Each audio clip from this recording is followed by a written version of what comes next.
প্রধান উপদেষ্টা প্রফেসর মোহাম্মদ ইউনূসের নেতৃত্বাধীন বাংলাদেশের গণতান্ত্রিক ও আইনের শাসন প্রতিষ্ঠায় সংলাপের মাধ্যমে শান্তি ও আস্থা ফেরাতে সহযোগিতায় জাতিসংঘ প্রস্তুত বলে জানিয়েছেন সংস্থাটির মহাসচিব অ্যান্টনিও গুতেরেস। একই সঙ্গে বাংলাদেশের নাজুক পরিস্থিতি থেকে উত্তরণে ড ইউনূসের নেতৃত্বকে সহযোগিতা করতে আন্তর্জাতিক সম্প্রদায়ের প্রতি আহ্বান জানান তিনি। আর পররাষ্ট্র উপদেষ্টা বলেছেন, বাংলাদেশের সংস্কারের সর্বোচ্চ সহযোগিতা থাকবে জাতিসংঘের। অ্যান্টনিও গুতেরেসের 3 দিনের সফর শেষে রাজধানীর একটি হোটেলে যৌথ সংবাদ সম্মেলনে তারা এসব কথা বলেন। আরও জানাচ্ছেন Muksimul Ahsan.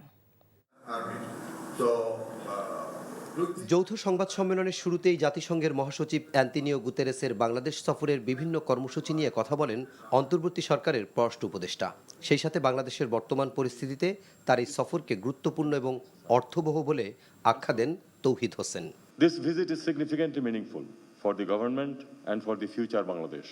To understand the people's aspirations of the future Bangladesh, the Secretary General graced 3 meetings with youth, civil societies, as well as with members of the reform commissions whose contribution are paving the way for July Charter, the blueprint for country's democratic transition, and draw a political, judicial, electoral, administrative, anti-corruption and police reforms.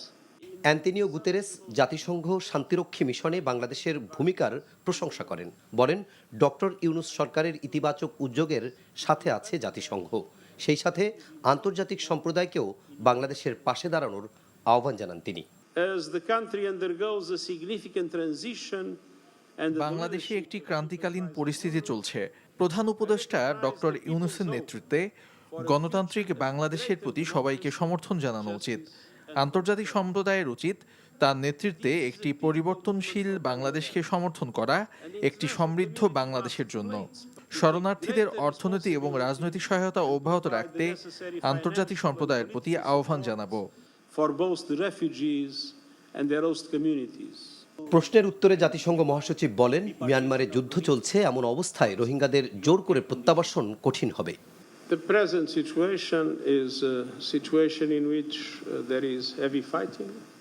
মিয়ানমারে Arakan আর্মির সঙ্গে দেশটির সেনাবাহিনীর লড়াই চলছে। এমন পরিস্থিতিতে রোহিঙ্গাদের প্রত্যাবাসন কঠিন। An immediate dignified return of the Rohingya refugees. রোহিঙ্গাদের জন্য বাংলাদেশ এখনও যা করছে তা প্রশংসনীয় উল্লেখ করে তিনি বলেন, রোহিঙ্গা সংকট সমাধানে সর্বাত্মক সহায়তায় জাতিসংঘ প্রতিশ্রুতিবদ্ধ। Muksimul Ahsan, NTV news, Dhaka.